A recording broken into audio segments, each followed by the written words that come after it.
带你追查事件真相，掌握政局变化。观众朋友你好，欢迎持续加入新闻大白话，我是主持人谭一伦。节目一开始来介绍今天的特别来宾，首先是退役中将帅化明。主持人好，各位观众大家好。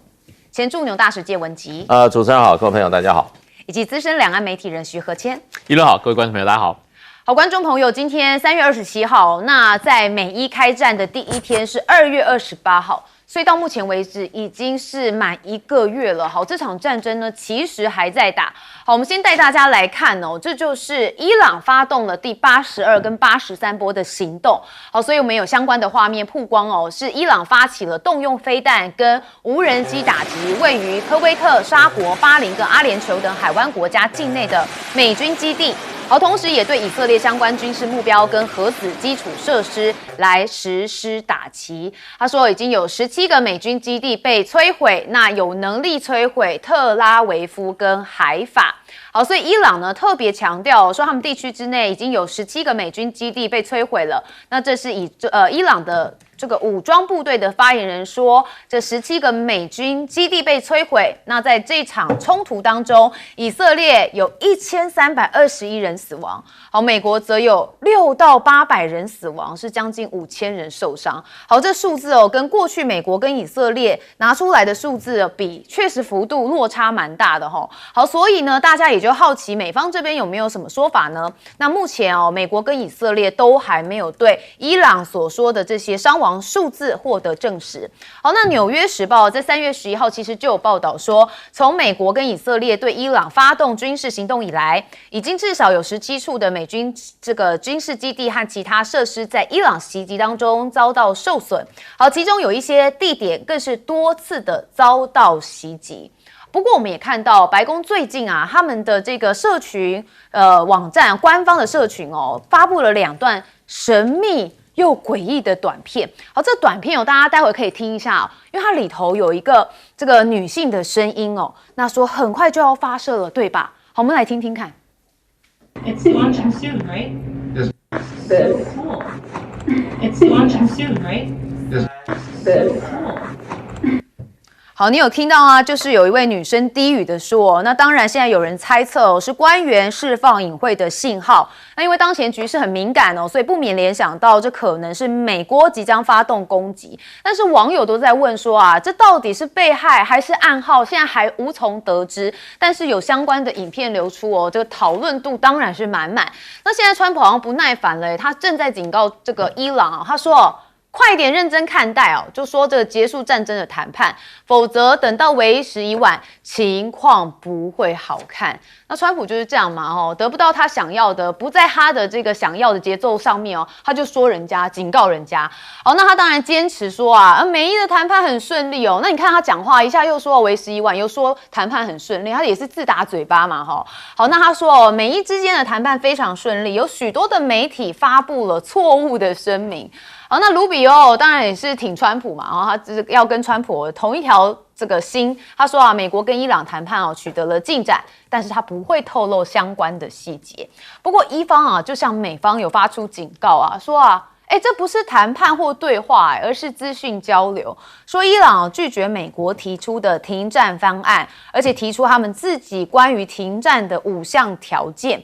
那现在呢，也说《华尔街日报》引述了调解方的说法，说德黑兰哦，其实根本没有要求要把打击行动延后10天。好，这10天怎么来的呢？大家记得吗？之前川普说要炸伊朗的电厂，好，那后来自己又说延后5天。好，这个5天的时间是在明天哦就会截止了。好，那在这个时候，突然川普又说我们要延后10天。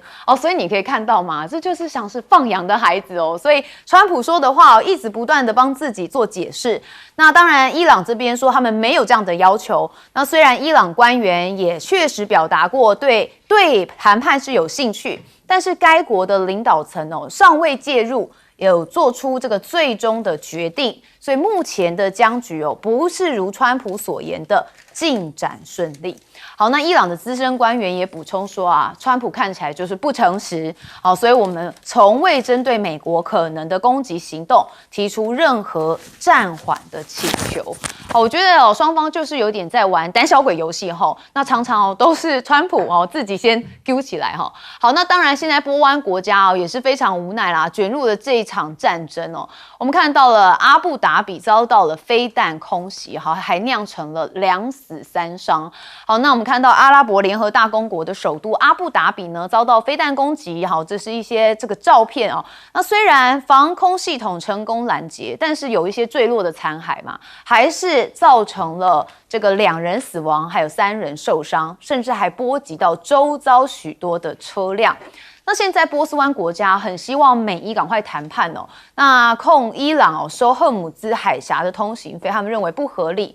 我们看到波斯湾的合作理事会的秘书长布达维，他认为说有必要让波斯湾合作理事会的成员国来参与任何旨在解决这项危机的谈判或协议，以利加强区域的安全还有稳定。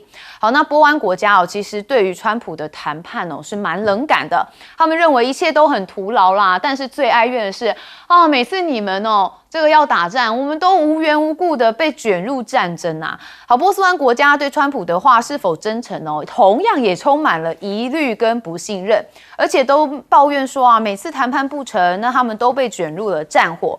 那从过去的经验痛苦学到自己很容易遭到美方的抛弃。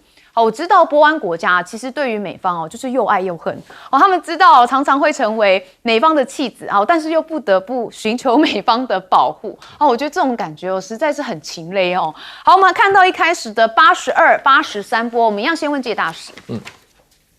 他事实上现在大家都要怀疑，到底是美方故意释放烟雾弹或者提供假讯息，还是美方真的情报不灵要乱掰？因为事实上，在打第19波的时候，所谓伊朗打第19波的时候，川普说我已经摧毁了这个伊朗90%的这个导弹的力量，而且把它的工厂制造导弹的工厂也摧毁了90%，所以伊朗现在这个反击的能力只要10%啊。那问题就变成就是说，中间从19波反击到现在已经82、83，这个怎么搞个10%？还有这么强的力量吗？昨天川普在他的那个内阁会议的又公开记者会，他说还是讲我摧毁了90%。那这个过了那么长一段时间还是90%，你到底是这个数字是你自己掰的呢，还是怎么样？还是你根本情报不灵，你在那边乱猜？可是我发觉川普讲话最近都加了一个字，叫可能。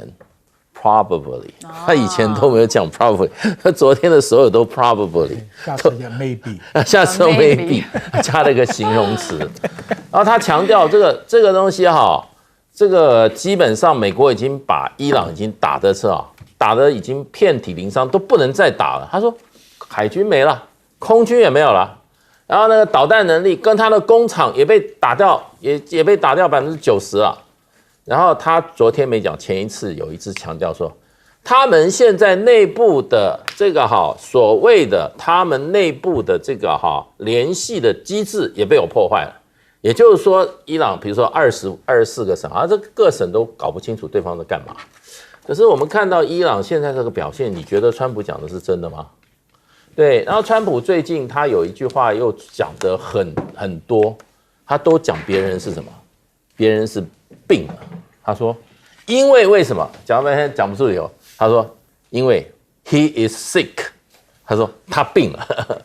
还蛮中二的对，他讲到最后的理由什么，他就越来觉得这有点离谱了。他就说因为他是病人，他病了。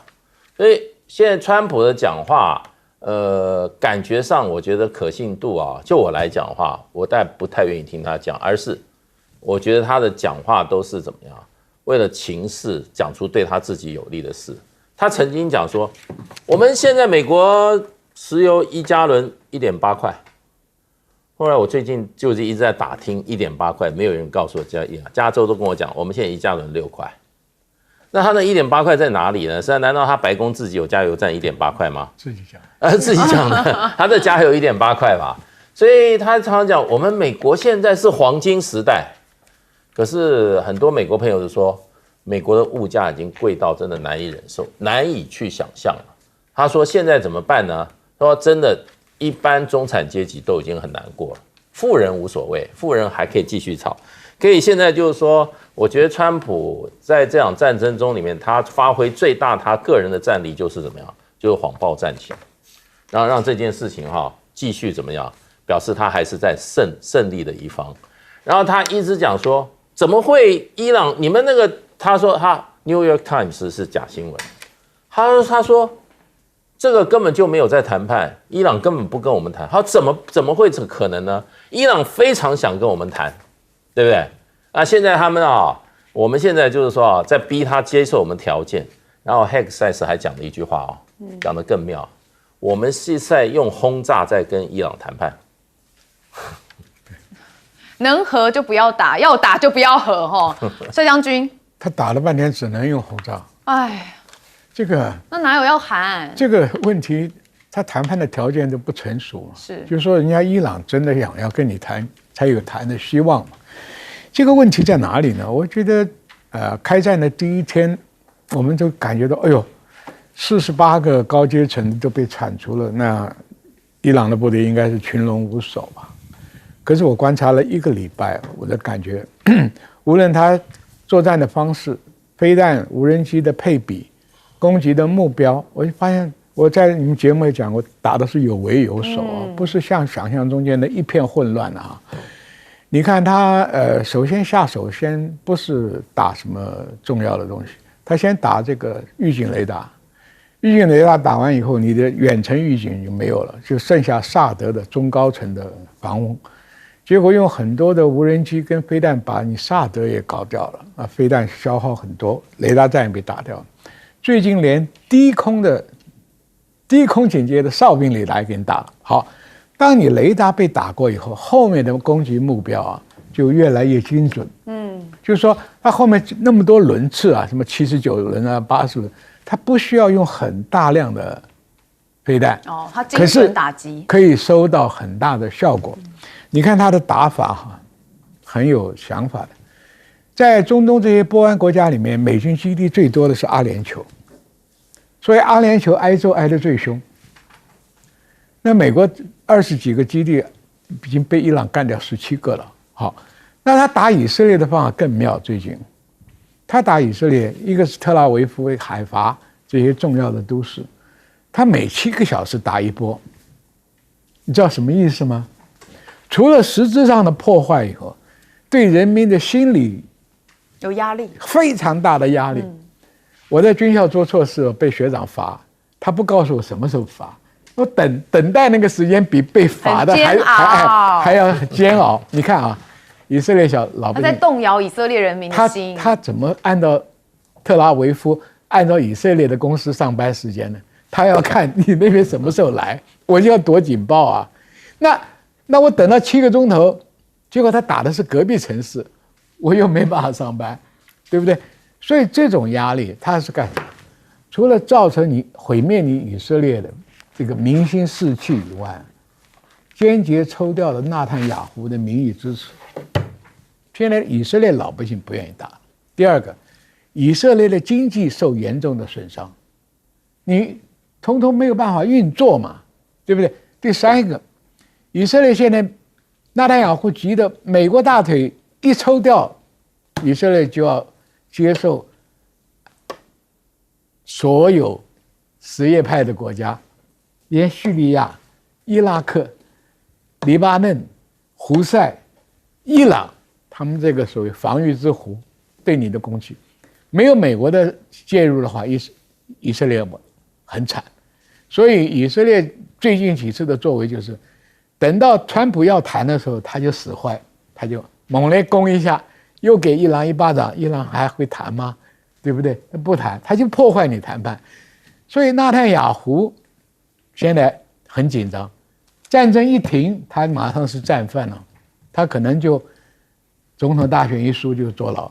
那川普现在尴尬，内忧外患，你看啊，外交已经得罪了全世界，包含他欧盟的国家、波湾的国家，经济通货膨胀，军事不顺利，想谈没人跟你谈，所以川普现在，我觉得他的状况很焦虑啊，不知道该怎么办，对嘛？所以常常就是这时候说这样，那个时候对，所以他讲话反反复，对，你像一个大国领袖讲话焦虑的是这样吗人才会有的话。何谦老师怎么看？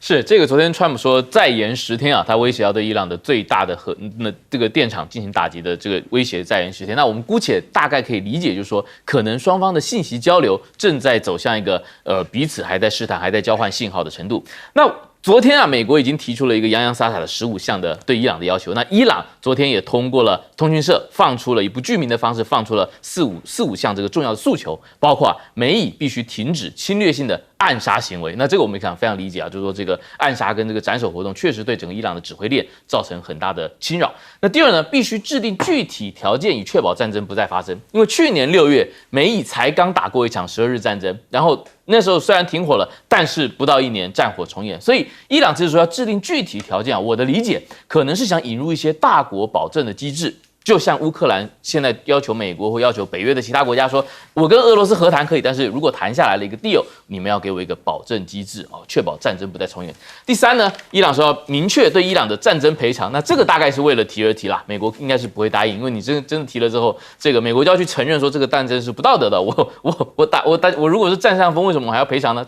我想主要是为了这个国家的尊严或面子的提。那伊朗还要求要在所有战线上停止战争，就说你不只是美以不只是我伊朗要停战哦，你对我的伊朗支持的所谓的这个抵抗轴心的其他的小伙伴的攻击，比如说黎巴嫩南部的真主党，比如说也门的胡塞武装，比如说在伊拉克的亲伊朗的民兵，那最近这27天里面，美以都不断的在攻击他们嘛，那伊朗也要求他们停下来。好，我们看到伊朗说的他的坚持，那伊朗没说的部分，然后如果我们把没说的部分这个留白的部分跟美国的条件一对，我们大概就可以知道伊朗现在是把什么东西准备拿上谈判桌上进行交易的，很有意思。我们刚刚讲了几项嘛，但伊朗没有提核原料怎么处理，伊朗没有提核设施要不要拆除，伊朗也没有去提我的导弹能力，我的导弹的生产，飞弹的生产跟射程啊，是不是变成一个大家可以谈判的问题？所以就很好玩。如果当然不能排除啊。这个谈到最后，以色列又从中破坏，或者说美国自己觉得他这个所有的从各个地方来的远征部队这个到位了，然后那空降师也到位了，这个海军陆战队到位了，然后他就决定再打啊，他就不要在这谈判，也有这样的可能。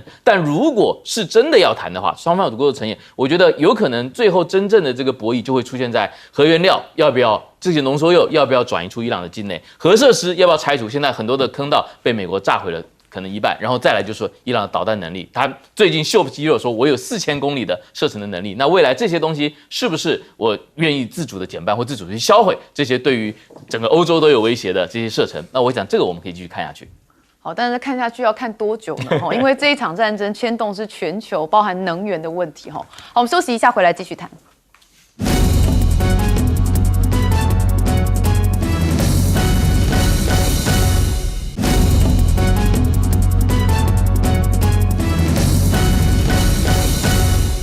好，我们一样先从一开始带大家关心一些战情。好，战情当然就会有相关的画面哦。那这是伊朗的自杀无人机哦，有被说是直闯了伊拉克美军的基地。好，我们带大家来看画面哦，这是网络流传第一视角的这个影片哦。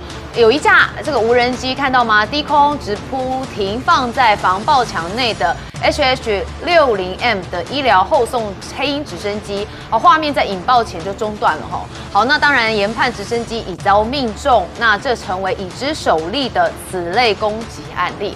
好，那另外一个是正在运作的这个 AN/MPQ-64哨兵的雷达成为目标。好，该雷达负责为这个国家先进防空系统等短程防空武器提供预警。好，影片证实雷达遭击中之后并起火燃烧，也导致基地的关键预警系统受损。好，所以你可以看到，刚刚我们前面有讲到17处的这个美军基地有受损哦。那这个第一个就是有关于他们这边的直升机，那另外一个就是刚刚将军所说的雷达还是不断的在攻击部分的雷达。好，那我们看到战火未歇哦，美国打伊朗弹药告急了吗？那现在美军新型的精准打击飞弹哦，刚在对伊朗的军事中完成了首次实战。哦，美国政府随即就推动要把这个飞弹的产能提高4倍。但是有分析师一看啊，觉得不太对劲哈，因为呢，他知道目前美国跟伊朗的作战嘛，我们都知道它的消耗的弹药速度来看，美国先进防空拦截弹哦，跟地面攻击飞弹的库存哦，将在数周内耗尽。好，所以已经打了1个月了，还可以再打多久哦？大家也是很大的疑问哦。那是不是要对伊朗发动最后一击呢？现在传出哦，美国研拟要4个方案。好，我们来看这4个方案是什么？就是美国媒体所报道说啊，川普有4大选项哦。第一个就是入侵或是封锁伊朗的主要石油出口枢纽哈格岛。好，再来就是入侵拉纳克岛，好，因为德黑兰在这个战略要地设有掩体，部署摧毁货船的攻击体以及监控赫姆兹海峡动向的雷达。好，再来第3个就是夺取战略要地，就是阿布穆沙和2个比较小的岛。好，那第4个就是封锁或扣押在赫姆兹海峡东侧运输伊朗石油出口的船只。好，那现在到底要不要用碾压性的武力来结束战争？好，我们当然这个美国媒体觉得有4种方案，但是川普啊，其实动作蛮多的尤其他这个动作也让大家觉得他好像在准备就是要直接地面作战。因为呢，川普在权衡跟伊朗展开和平谈判的可能性，但是国防部这边就考虑出啊，要派多达1万名的地面部队人员前往中东。好，那当然就是提供川普更多的军事选项。好，那这当然就是一个非常大的动作那现在美军其实也有一些问题像是他们的陆军大缺人，那因此他们正式把入伍的年龄上限从原本的35岁放宽到42岁，同时还大幅松绑对于大麻前科的入伍限制，好像要在这个部分缓解近年的募兵缺口。那现在就有伊朗的陆军司令他就说啊，对敌人而言地面战更加危险且代价更高。那伊朗这边也不是吃素的，我们已经组织了超过100万人为地面战斗做准备。那近几日有大量的伊朗青年向巴斯基民兵伊朗的伊斯兰革命卫队和陆军中心来提交参战的申请。好，也就是伊朗这边对于美国的动作他们有在预先做准备了。好，那川普呢对于伊朗发动了空中军事的行动实施怒吼。好，那这样是1个月的时间，但是外界开始质疑这场高度依赖空中优势跟科技打击的战争，是不是又再次落入一个历史反复验证的迷思？好，就是呢，美国好像觉得我只要掌控了空权制空权，我就能迅速的取得胜利。好，委内瑞拉可以用这样的方式，但是伊朗不行我们节目中也一直在讨论这件事情好，所以嘛，我觉得伊朗这个川普对于伊朗的概念实在太薄弱了。好，那当然，川普现在说啊，伊朗在战事持续之际有向我们释出一项价值极高的善意举动，也就是允许10艘载运石油的油轮通过。好，那这是可能就是他之前所说的伊朗送大礼啦好，那全球关键航道赫姆兹海峡，那作为一个某种程度上的礼物跟道歉，好，代表美国正在跟对的人谈判。好，话都是川普在讲他就是把所有的事情当做一个合理的解释，有利于他就对了好，但是 Politico 的这个报道说啊，跟白宫亲近的消息人士有坦言其实我们也对川普的说法感到相当疑惑啦其实连他们自己人都听不懂川普在讲什么因为不符合逻辑，也不符合常理。好，那伊朗的消息人士啊，则是呛瞎回去说啊，川普你说的大礼言论就是个政治秀。他说，川普近日关于伊朗送上大礼的言论纯粹就是政治作秀，缺乏实质的依据。好，也就是川普讲什么话呢，伊朗就是啪啪2声，啪啪啪啪一直不断的在打脸他但是川普不 care 啊他就是持续的不断在这个全球上面随便讲一个话那股市就高高低低。好，我们还是看到了一开始的自杀无人机直闯伊拉克美军基地。我们先问介大使。对，现在这个战争形态因为无人机，因为这个精准导弹，这种超视距的攻击，系统化的作战我觉得已经变成战场的主流了。那这些部分事实上的话，它在两国其实是整体军事实力相当大的地方，有极大差距。可是这是一种不对称作战。那个无人机的价值是它的费用是很低的，技术层级也不是那么高。那导弹的话，事实上的话，中等国家发展导弹的话，那也可以达到相当大的战力。那我们以这个伊朗就是这个例子。那所以伊朗事实上你可以看出来，他今天这次跟美国做了这么长久的这样周旋，跟以色列能够长期周旋，而且现在是怎么样哈？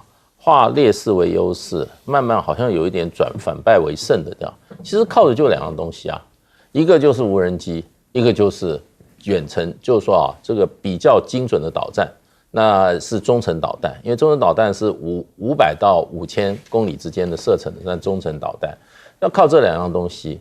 那其实整体战力来讲的话，那伊朗不是美国对手啊，伊朗也没有核子弹，伊朗也没有洲际弹道飞弹，伊朗也没有10艘航母战斗群，伊朗也没有这个所谓隐身战机第5代战机，对不对？伊朗也没有这个所谓的这种高空这种防御系统啊。那可是你看这场战争打的这个就是打到现在为止的话，川普只能靠一张嘴胜利，其他战场上看起来他好像已经越来越怎么样，显得啊有点力不从心了。尤其现在大家都知道，美国在过去3个多礼拜的这个战事当中啊，耗损了极多的它的防空导弹系统，那是包括地面的相关的重要的雷达站，对不对？那个被摧毁了17座了啊。然后呢，再加上这个这些导弹，基本上拦截导弹，以萨德来讲，一颗是1400万美金。对它，你要有一颗拦截的话，你要拦截一颗来袭导弹，你起码要上2颗。2颗就1800万美金就2800万就没有啦。那你的这个爱国者导弹，那也是用得非常的快。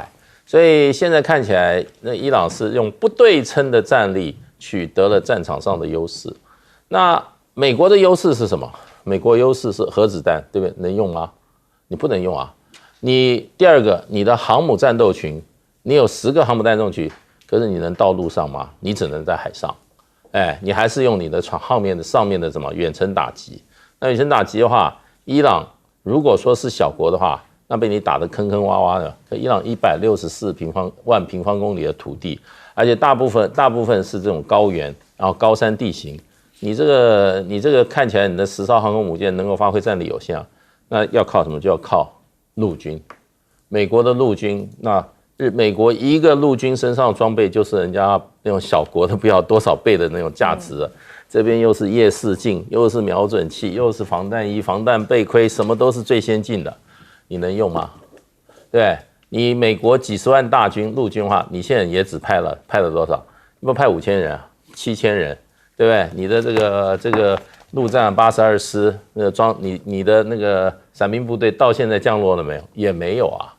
所以呢，就是说你有优势，可是相对的话，你在有近100万大军的伊朗的这个国家之前，你要派多少陆军去进入你不熟悉的战争去作战？所以这个周边就显示出来，这个现代的战争的形态已经转变了。拥有核子武器的这种军事大国啊，面临拥有精准导弹跟拥有无人机的这个伊朗国家呀，看起来是占不到什么便宜。对，所以战争在乌俄战争，还有这一次的美伊战争，其实都有一点点跟过去的战争是不太一样的哈。好，我们问帅将军，我们在军校读书啊，战争学院呢学战略，有几本书一定要看的，这个美国的海权论啊，法国福煦元帅的绝对公式论，我们陆战为主的孙子兵法，对不对？对，我们这次看。美国讲空权啊，哪个打了半天就是空优吧，轰炸导弹，但是对方没有屈服啊，所以这个空优的决定战争胜败就有一个问题了。第二个，伊朗防御，伊朗的防御也没有构建很大的防空网，防空飞弹很少，也没有构建很强大的空军，以空制空，对不对？他完全放弃这2个，结果呢，他以攻代防，他以攻势来代替防御，打你美国基地，打那个沙烏地阿拉伯这些阿联酋这些阿拉伯国家，越打越远。现在在班加西亚这个岛上展示了4000公里的这个射程，不管打中没打中，战略含义不一样啊。前面刚开始打的是消耗战，中间打的是库存作战，谁的库弹药多，谁的弹药少。第3个就打资源作战，全世界的油在我手上控制了，对不对？所以阿拉伯所有海湾国家通通都受它限制。在荷姆斯海峡也是资源作战，现在又进一步了。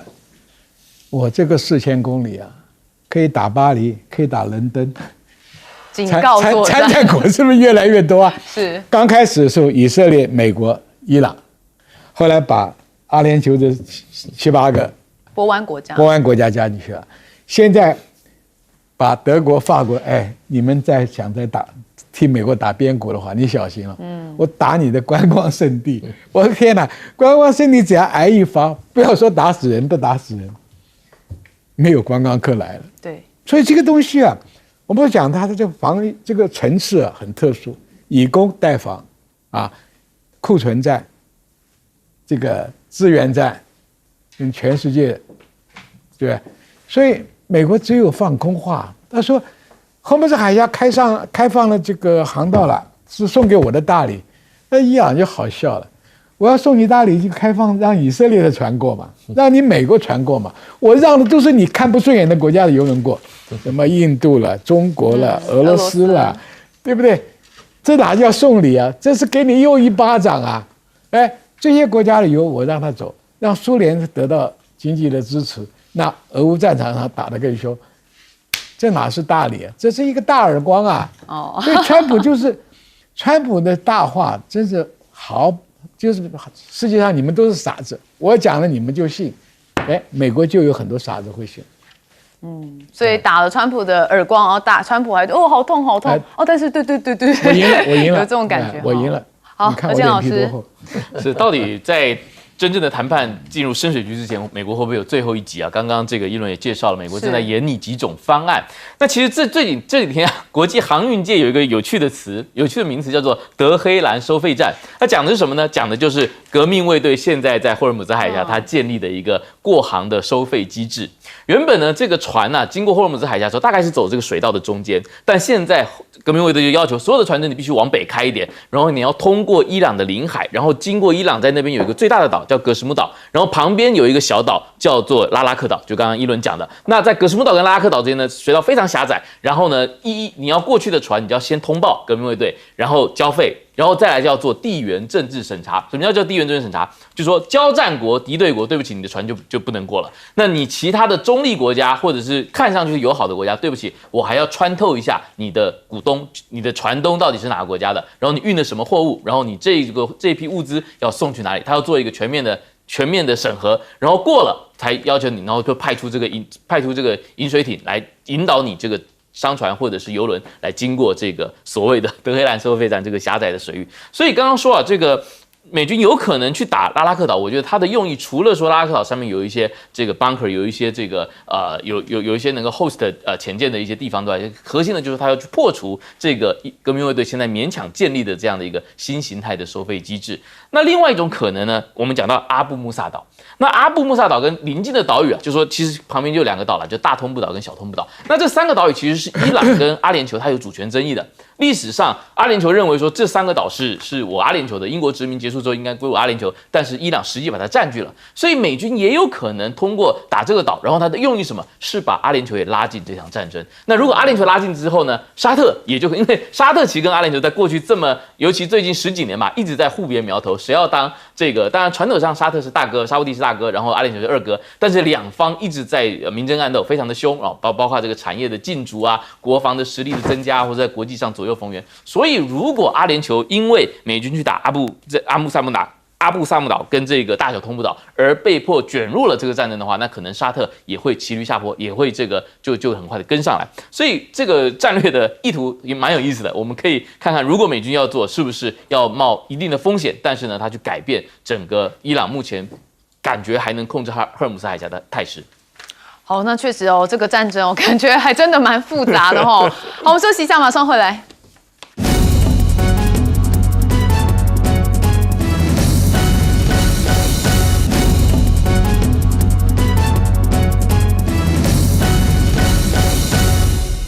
好，我们刚刚也听到了将军有说，目前看起来伊朗真的是蛮有节奏的哦，在打波湾国家或是在打美军基地。那现在也看到，他也在对准的是以色列的目标，而用的就是无人机加上飞弹猛轰。好，那我们看到了伊朗官媒有报道说，伊朗的伊斯兰革命卫队最新一波的行动是用了无人机跟飞弹，好，对以色列位于死海南部的军事指挥中心，还有其核设施的相关工业区发动了大规模的袭击。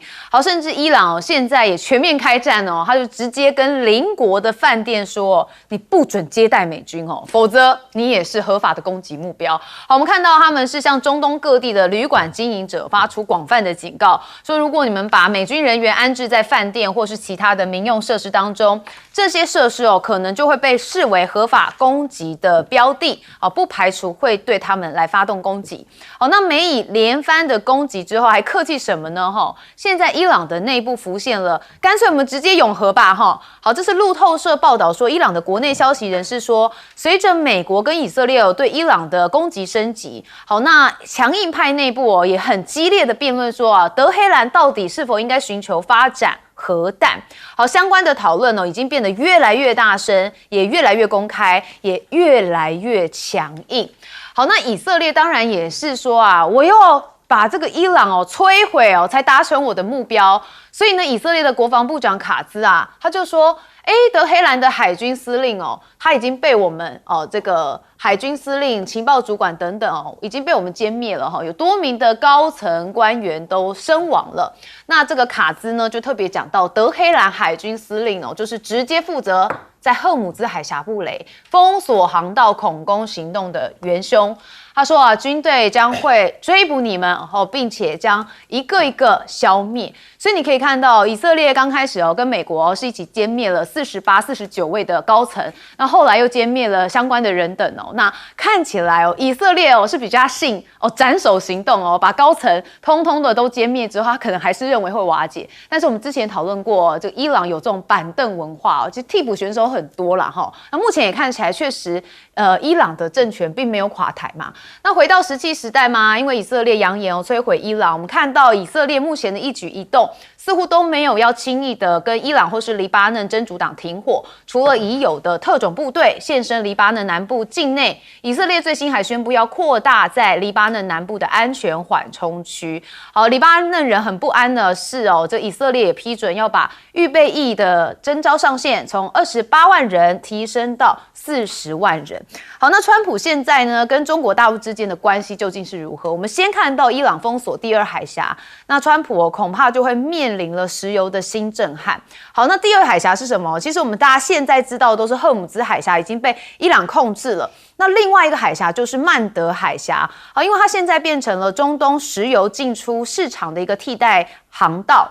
那这边有这个胡塞组织的青年运动去年是同意停火，但是组织领导人在这个月就有警告，我们也准备好要扣动军事升级的扳机。因为胡塞组织跟伊朗的关系也是一个互利共生所以当然也可能会蠢蠢欲动。好，那纽时呢有特别讲中东问题拖累了美国抗中的步伐。好，偏偏都是美国自找的他说往往都是中东发生的冲突每次这个危机都是在中东，但是不少就是美国自己发动的支持。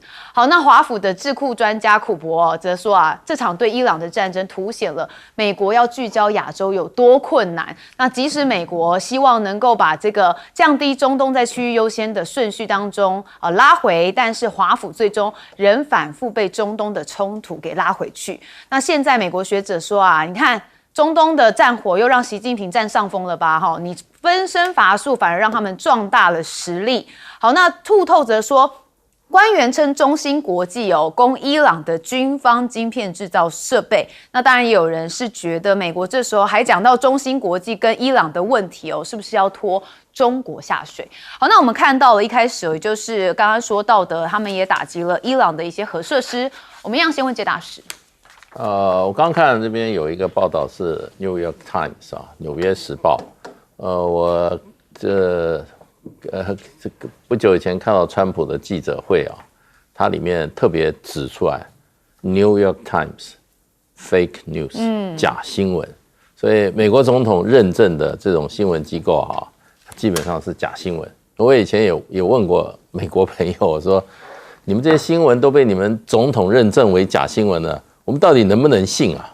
对，所以我现在看到美国这些很多这些知名的这些传播媒体，他那个报道，我都想起来川普说他们是假新闻，所以我都特别的小心认证啊。其实这些美国自由派的媒体基本上都不断的在任何事件里面都要把中国大陆拖进来。对，那可见他们心里面真正的敌人就是中国大陆了，没错。所以他们为了把中国大陆拖进来，我觉得可能他们的事实的程度都不是很清楚的。他们就说某官员说据某军方某内部讯息说，他们现在报道大部分都是这样子来报道，没有人、没有时、没有地、没有物，然后就这样报道。那其实我觉得这个越多这种报道，就显示出真的川普的讲法可能要相信，要不然就是美国媒体的这个过去这些老牌媒体，现在真的是蛮怎么讲粗糙跟堕落的。做媒体不能说某都不讲人。你看我们台湾很少这样，我们台湾我们的这个媒体业的水平还是现在相较比美国高很多。美国的都很少说匿名的就拿来当做一个报道，对，所以就变成就是说，当然没有错啦，就是说这个中国大陆绝对是获利，那是美国自己造成的对。那你说中芯国际的芯片有没有到伊朗？绝对有可能卖到那边对，因为芯片很多是军民两用的，芯片是军民两用的东西非常多。那美国过去对伊朗这种长期的这种禁运的话，它很多国家会遵守它，可是问题就是大陆不太遵守，不太把美国的禁令单方面做的禁令去认为必须要遵守。中国大陆他们这个对外政策，如果联合国对某一个对象国家实行经济制裁的时候，中国大陆会遵守。可是现在这个世界上的制裁很多是美国片面制定的，它没有合法性，没有任何这种所谓的法律基础，中国大陆还是不遵守的。所以其实美国的这种新闻，我们就是说我们要很认真的看，其实美国的新闻事实上有一点过于以美国中心为看世界，那是蛮误导的，价值体系也有问题。帅将军怎么看？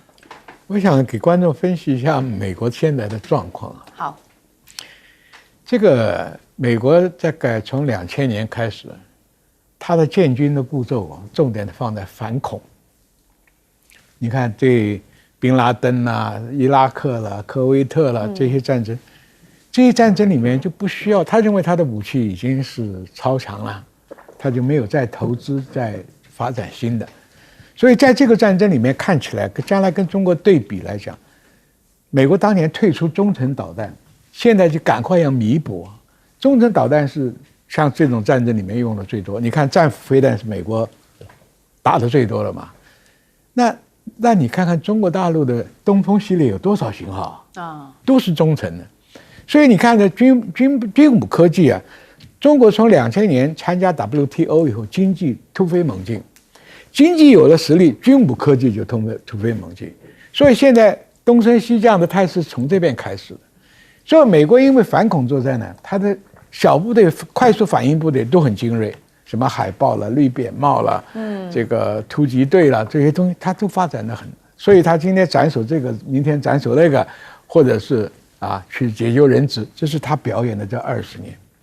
但这20年里面，美国并没有投资重大的武器生产。你像航母好不容易搞一条福特号，差点被黄金淹死了，对不对？所以这个问题就是说，你的电子弹动都比不上中国大陆了嘛，所以人家6代机有压到你了嘛，中程导弹也比你多了嘛，所以现在美国因为前面不投资，现在就发现所有飞机里面2/3的大黄蜂 F-18要退伍了，40岁了。